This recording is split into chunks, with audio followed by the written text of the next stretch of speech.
Good morning, my dear students. It's good to see you once again in the Functional English Grammar class. Today's topic is Subject-Verb Agreement in English Grammar. The basic unit of English writing is the sentence. The sentence is the single most important linguistic structure and is regarded as the backbone of all writing. To be able to write clear, correct, and easily understood sentences, one must learn the fundamentals of English grammar. An important area to learn is the subject-verb agreement. To master the rules of agreement, it is a must to find the right subject and verb to recognize the parts of a sentence, namely subject and predicate, and also to differentiate a sentence and a phrase and a clause. Subject-verb agreement. In English grammar, agreement is fundamental to syntax. It is a technical term for the way words or word classes are matched in terms of number, singular or plural, gender, masculine, feminine, neuter, and person, first person, second person, third person. Concord is an alternative name for the concept. Whatever its semantic relationship to the verb, the subject is the noun phrase that determines agreement with the verb that carries the tense marking in the predicate. In other words, the verb of a sentence must agree with the subject. There are three types of agreement. Number 1, formal agreement. Number 2, notional or semantic agreement. And number 3, proximity agreement. Number 1, formal agreement. It is the conventional matching of nouns, demonstratives, personal pronouns, determiners, and verbs to mark them as either singular or plural, as inanimate rather than animate, and third person reference. For example, A. The flower is beautiful. B. Sita loves Shyam.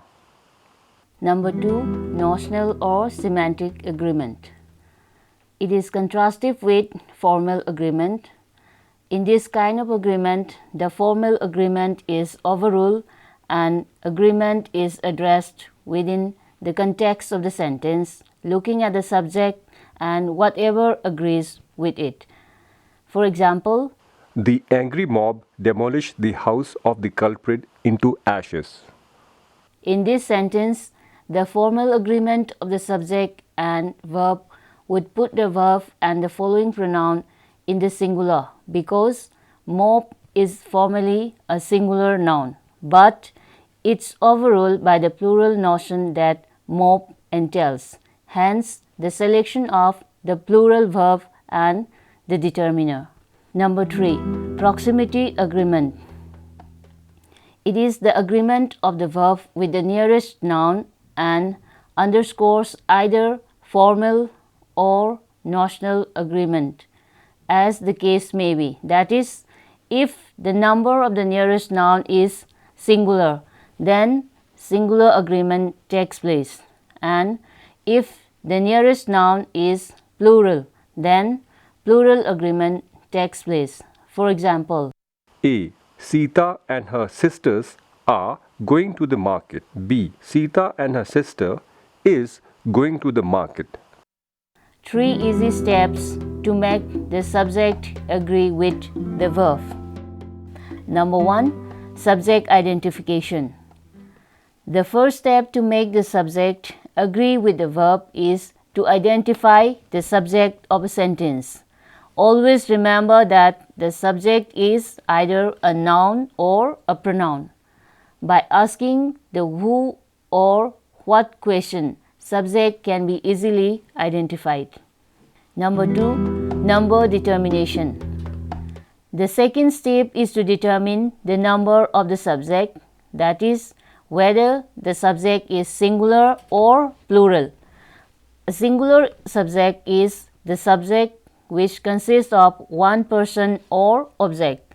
A plural subject is the subject which consists of more than one person or object. Number 3. Verb determination. The third step is to determine the form of the verb that matches the subject, singular or plural. That is, whether the base form, the s or es form, the ing form, or the ed form should be used. Principles of subject-verb agreement. Number 1. Basic principle. A singular subject always takes a singular verb, and a plural subject always takes a plural verb. For example, A. I like apple. B. They like apple. number 2. Adding s or es ending. If the subject is he, she, it, one, or any singular noun for which you can substitute he, she, or it, the verb must add s or es ending. For example, First person in singular number, I go. In plural number, we go. Second person in singular number, you go or you see. In plural number, you go or you see. Third person in singular number, he, she, it, one. The boy goes or sees. In plural number, they, the boys go or see. number 3. Basic noun and pronoun subjects. If the subject is any other pronoun, I, you, we, they, or a plural noun for which you cannot substitute he, she, or it, but must substitute they, then the verb is in its base no ending form and the subject takes a plural verb. For example, Sentence A, singular sub singular verb, the window opens inward. In plural sub plural verb, the windows open inward. Sentence B, in singular sub singular verb, she watches the movie wholeheartedly. In plural sub plural verb, the sisters watch the movie wholeheartedly. Sentence C. In singular sub singular verb, the doctor visits the patient. In plural sub plural verb, the doctors visit the patient. 4. Compound subjects. A. Coordinated subject or compound subject with the conjunction and. The subjects consisting of two or more nouns or pronouns joined by the conjunction and are always plural. You can substitute they for them and always takes a plural verb.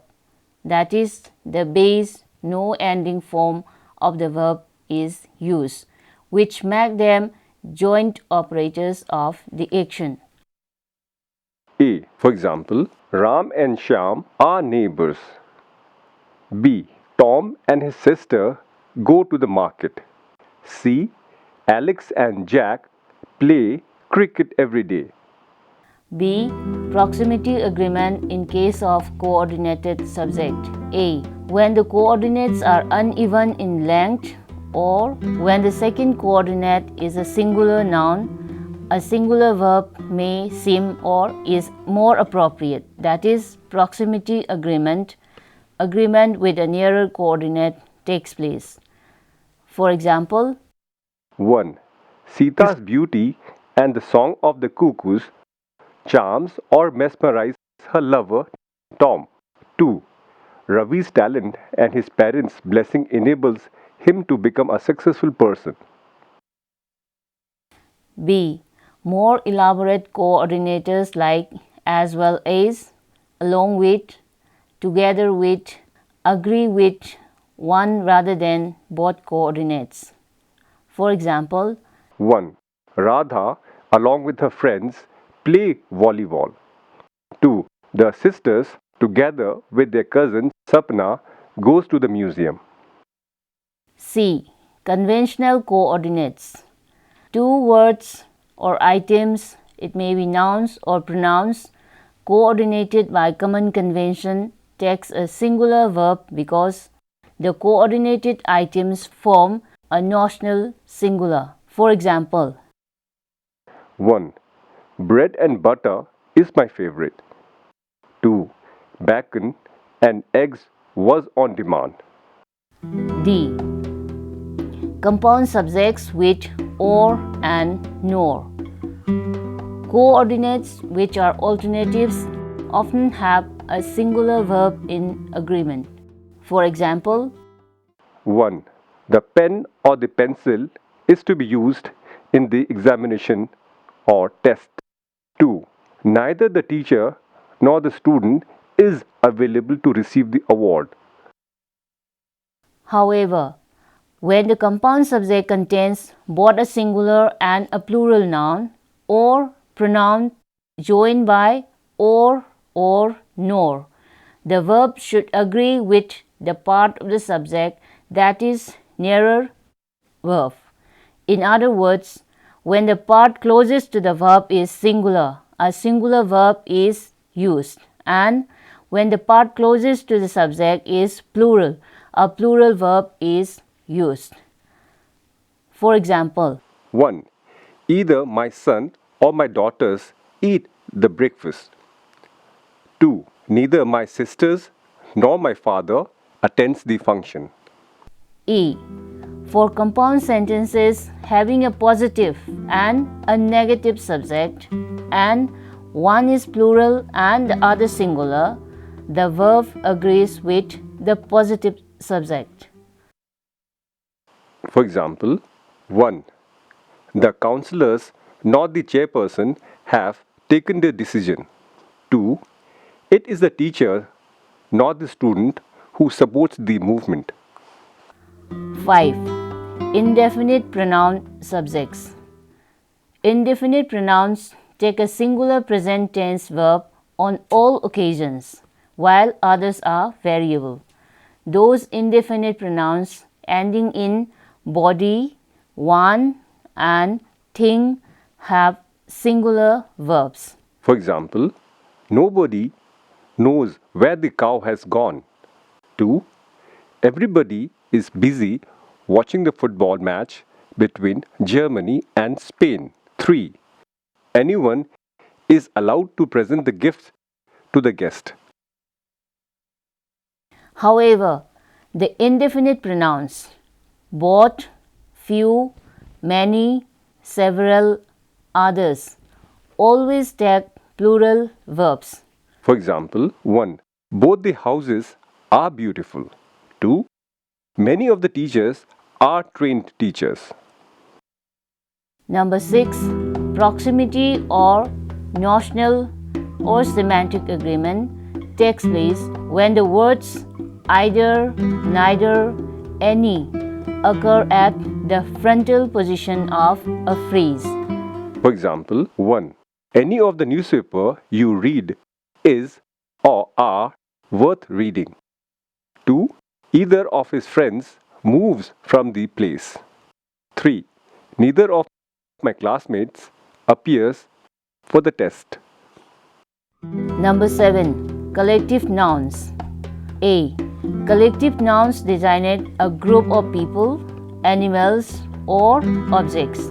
They can combine with either singular or plural verbs in spite of their singular form because they can be used to represent either the collective body or its individual members. For example, A. The board has decided to frame a new rule. B. The board have decided to frame a new rule. In these two sentences, A and B, we have formal and notional agreement, and the two sentences carry slightly different meanings or implications. In sentence A, the singular verb implies an official consensus of the whole group or body, whereas the plural verb in sentence B makes the reader or the listener more aware that individual members assented to the suggestion or the decision. B. Collective nouns like cattle, people, police, and staff take a plural verb most of the time. C. Proper nouns which are formally singular in form take plural verbs because of the plural verb the word proper nouns entails. Following are the proper nouns which come under this. A. Commercial business, government institutions, and special interest groups where the plural verb implies corporate activity. For example, 1. Samsung have launched a new mobile called Galaxy. 2. The HRD ministry have implemented a new rule for the college teachers. B. Sports teams identified by the proper names of cities and countries also take plural verbs. For example, 1. Pakistan have won the series. 2. Germany have won the World Cup football. 3. Manchester United beat Chelsea by 2 goals. C. Metronymic references to governments such as Turkey, Afghanistan, and Russia, etc., may generate national agreement in news reporting and headlines. For example, 1. Thailand have progressed this year. 2. India have released 10 Pakistani fishermen.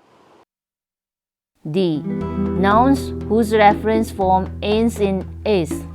For nouns ending in "-s", which refer to a singular object, it is difficult to use a verb, whether a singular or plural verb is to be used. For some nouns, there is plural agreement, and for some, there is singular agreement. 1. Plural agreement. Plural agreements for the following objects. A. Clothes. For example, 1. His Bermudas are very colorful. 2. Mr. Singh's pajamas look very old. B. Tools and instruments. For example, 1. The blue glasses of Sham's house fascinate everybody. 2. Tweezers are used by the beauticians. C. Various abstract nouns or composites ending in "-s" also take plural agreement. For example, valuables, looks, remains, dues, premises, grounds, thanks, headquarters, funds, etc. Exceptions. Exception number 1. When the words grounds or means refers to a single specific item, a singular verb is also used. Number 2. Nouns which refer to a collective establishment or operation like barracks, cleaners, gasworks, and the word headquarters take singular verb. For example, A. The binders is near the bridge. B. The barracks is empty. Number 2. Singular agreement. A. For various kinds of nouns which serves as standards nomenclature for the following subjects or items, singular agreements is there. Academic subjects: economics, mathematics, physics, statistics, earth sciences, life sciences. However, plural agreement takes place when the words in any of these groups are used to refer to particular objects or instances, are no longer names. For example, Alex gymnastics thrilled the audience. 2. Tom's mathematics surprised the teachers. B. Nouns referring to business such as Woolworths, McDonald's, Delbros may take either singular or plural agreement. For example, McDonald's is launching a new pizza. 2. McDonald's are offering heavy discounts on many food items. in these two sentences, the use of the singular verb carries a stronger sense of the corporate entity. 8. Complex subjects. A. Subjects followed by prepositional phrases. In sentences where the subjects are followed by prepositional phrases, the verb will agree with the head of the noun phrase. If the subject in the noun phrase is singular, then singular verb will be used. If the plural subject is there, plural verb will be used. For example, the portrait of the lady looks very strange. B. The books in the shelf are very helpful or good. However, several words that function as preposition also function as adverbs or subordinating conjunctions. For example, after, before, near, since, and for. The word to is also a part of the infinitive form of a verb to go, to walk, to see. In such cases, to identify the preposition in the sentence, form the text question using the word followed by what or when. If the answer to the test is a noun or a pronoun, then the word is a preposition. For example, A. I will meet you after the meeting. You can ask the question before, what, or when. The answer is meeting. Meeting is a noun, so after is a preposition. B. Contact me before you go. Before, what, or when. The answer is you go. You go is not a noun or a pronoun, so before is not a preposition. B. Subjects with participial modifiers.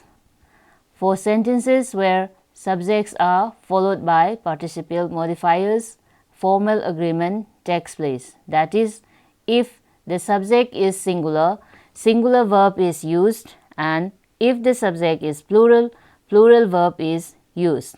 For example, A. The book praising the landlord has won the award. B. The newspapers reporting the flood have failed. Remember, a noun or pronoun which is the object of a participle cannot be the subject of a verb. In the sentences, the noun landlord and flood cannot be the subject of the verb because they are objects of the participle praising and reporting. Hence, the subjects are the book and the newspapers. So, the verb form has and have. C.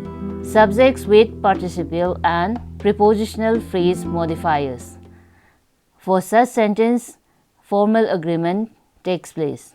For example, the girls eating bread and butter near the lawn are very naughty. D. Subjects in ing form.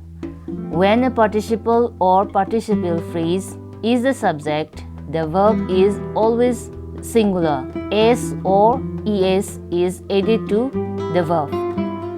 Whether a noun which is the object of the participle is singular or plural makes no difference.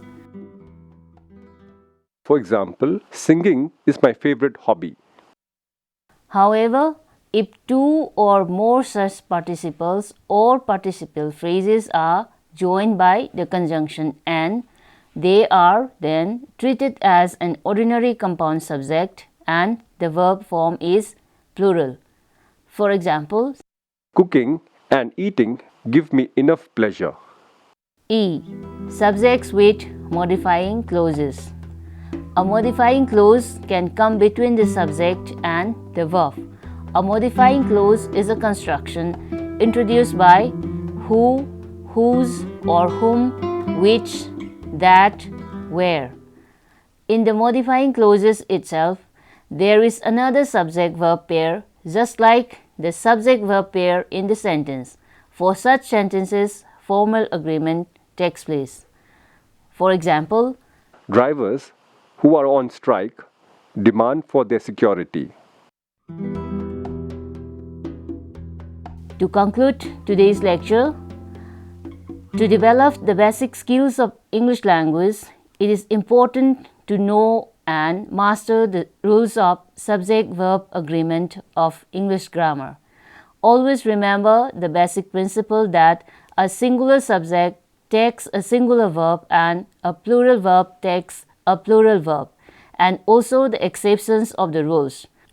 Only then interest in English language will develop, thereby enriching the love of language and literature.